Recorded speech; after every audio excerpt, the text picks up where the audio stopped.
Hello everybody, my name is Petr Koutný and today I have for you another legendary chess game. Vasily Ivanchuk playing with white pieces and Vladimir Kramnik, his opponent, playing with black pieces. Las Palmas 1996, and I believe that you are going to enjoy this video and this game, and if I'm right, feel free and press like or press follow and made my day. So Vasily is white, and believe me, this game will not be boring at all. Knight e2, short castle f3 and c5. At that time, I think at the late 90s of the last century, this was a really popular chess opening and one of the most common black's answer to white's first move d4. I think that later on it was more popular Slav defense or Greenfield defense, but because we are following game coming from 1996, we are following I think good opening from that time. So d5 and e6. So what's happened? White decided to close the center and black decided immediately to fight against space disadvantage. That's good because space is important and the center is important as well. So knight g3. I think that another logical move, knight on e2 now is going to block the bishop on f1, and this bishop is going to block a rook on h1. Too many problems are coming from this knight on e2, and makes sense that white is going to play knight g3. I think that this knight will not be any big hero on g3, but at least it's not going to block another white species. So black took on d5 and white take back by a c pawn. So white got more pawns in the center, and up to this position he could strike in the center because black has more pawns on queen side, and his typical plan should be to be active on the queen side. It's good to remember that we have to play where we have more space or bigger activity. Knight d7, bishop e2 and a4. a4 is going to slow down black's aggressive play on the queen side, but of course it's hard to stop forever move b5. Okay, now black played h5, and that's another good move and a good time to stop this game for a while, because this is a typical move against knight on g3 or b3. Usually knights there are not strong at all, and moves like h4 are big threats. They are not threatening to win a knight, they are threatening to make a problem for white. And how to stop it? Move h4. Move h4 to play by white is a mistake, because then it's hard to believe that short castle is a good move. So bishop g5, it's absolutely okay, because for a while it's going to stop move h4. So bishop g5 happened. Anyway, short castle, it's possible, but what's happened after move h4? It's knight h1, bishop e3, g5 and queen d2. It's funny that I told you that black has to be active on a queen side, and you're watching a different story where black is active on king side.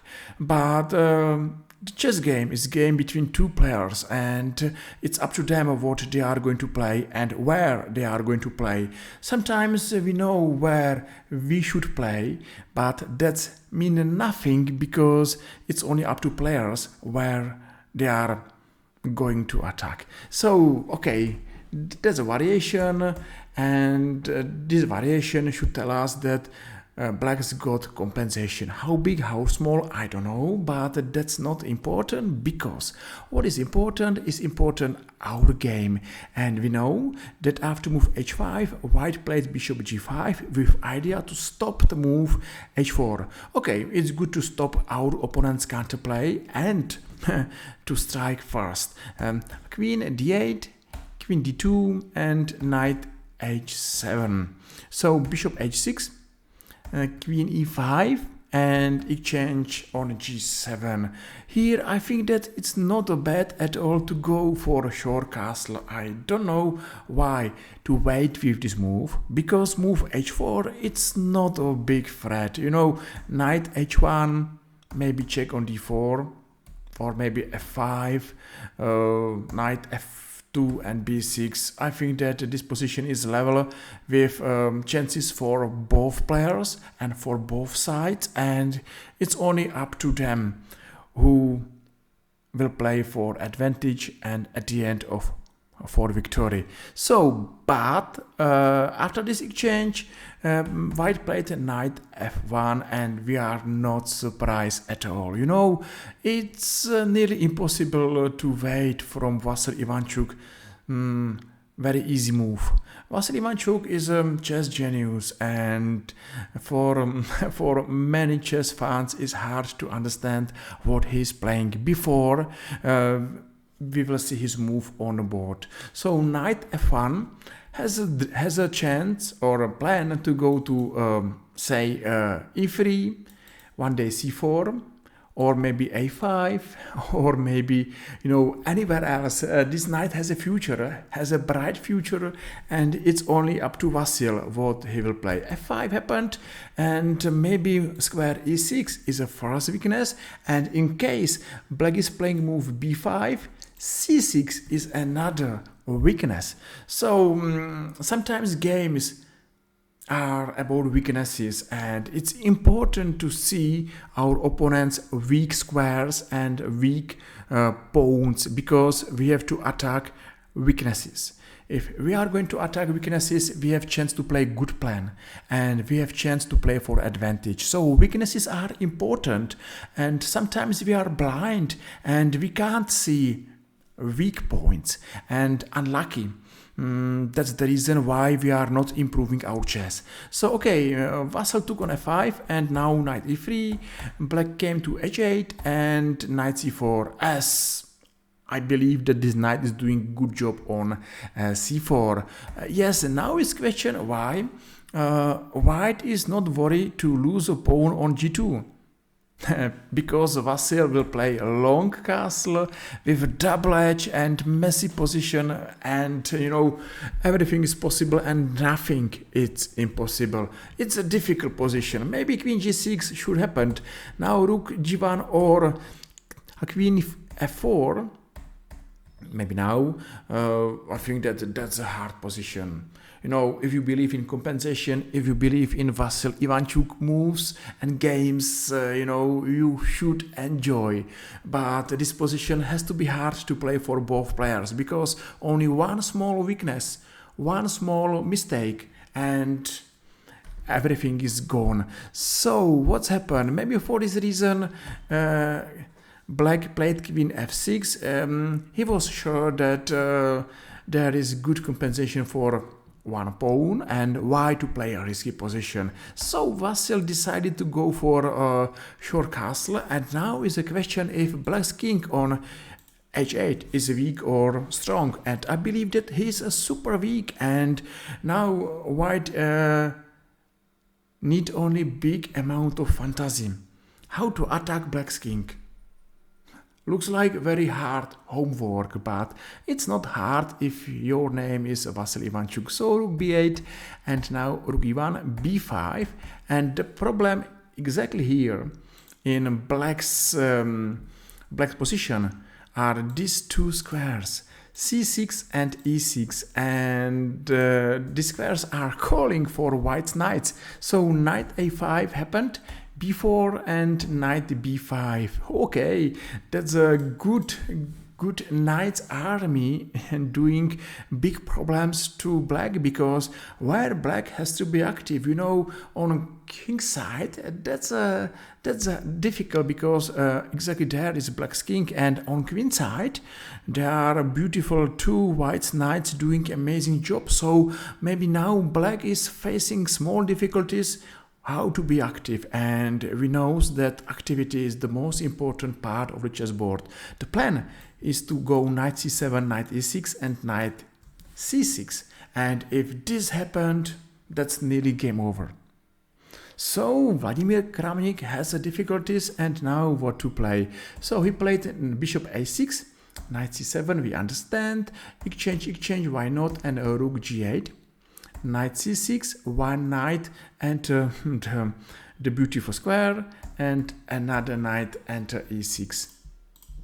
It's a beautiful picture and beautiful position. You know, how is possible that Vasily Ivanchuk placed his knight on c6 and e6? For many players, it will take 100 years to place knights there. For Vasily Ivanchuk, only 28 moves. And for this, or maybe for another reasons, Vasily Ivanchuk is a chess legend. If Vasily Ivanchuk has a day, he is the strongest chess player on the world. So what's happened? Rook a8, and now rook e1. No time for a rook's exchange, only for double rooks on open e-file, and now knight f4. So that's a beautiful position of these two knights, and beautiful play. Knights play knight f4, rook e6, h4, you know, too many threats, and it's up to what do you think about black's position, but I think that the black's position is nearly dead. So these two knights, and maybe the difference between white's knights and black's knights, that's exactly the reason why I believe that white is going to beat strong, famous, and great Vladimir Kramnik. So what's happened? Queen g5, okay, why not? h4, this pawn is for free or no? That's a question, and answer is not really, because here it's knight e7, and here is a check on g6. So for one single pawn, black is losing at least exchange and maybe something more. So this pawn is not good to take. Queen g3 and rook e6. Difference between white pieces and black pieces is different between winning and losing. And black was absolutely outplayed. Beautiful game and beautiful piece placement. And you know, Vasily Ivanchuk proved that he is great. So what's happened there? Knight f6 and knight e7. Maybe a rook d6 is alternative, and after this sequence of moves, I think that still we are in a main position where everything is bad because white is winning everywhere. For example, here is a checkmate on h6. Okie dokie. So what's happened? Knight e7 and losing mistake. That's a blunder in bad position, but blunders are typical in bad positions. So check on g6 and that's it. Why? Because if only one move here is king g7, there is a fork to black's queen and black's king, and for this reason black resigned. That was a beautiful concert of two knights, and hopefully you enjoyed this video. So if yes, feel free and press like and press follow, made my day. If no, I'm so sorry. I hope that the next time it will be much more better. I believe that you enjoyed. Alright, so take care, see you soon, and bye bye.